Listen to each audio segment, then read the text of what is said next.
Et il y a beaucoup de gens qui disent si tu payes l'impôt, c'est que tu as l'argent. C'est vrai qu'il y a la question de l'EI ou la société. Il y a beaucoup de gens, surtout la micro, on se dit est-ce qu'on passe facilement juste en EI et basta, ou alors en société. Et là, c'est vrai que je ne sais pas quel est le. L'entreprise individuelle est une sorte, j'aurais tendance à dire, une continuité naturelle, puisque on fait rien. Sauf l'option pour passer en entreprise individuelle régime réel, cette fois-ci, simplifié. Du coup, j'aurais tendance à dire que c'est assez cool.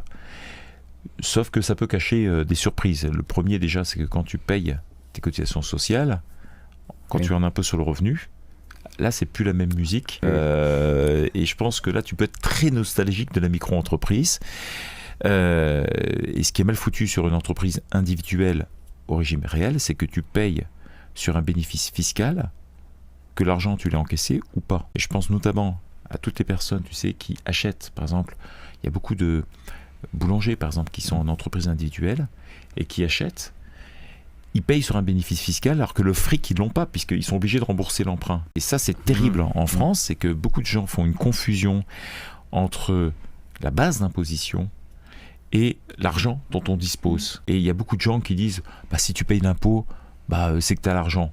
Non, pas nécessairement. C'est tout. Ceux qui disent ça, généralement, ils sont pas entrepreneurs, mais de façon très concrète, c'est bien le danger en fait qui guide tout le monde, c'est de payer sur des choses qu'on n'a pas.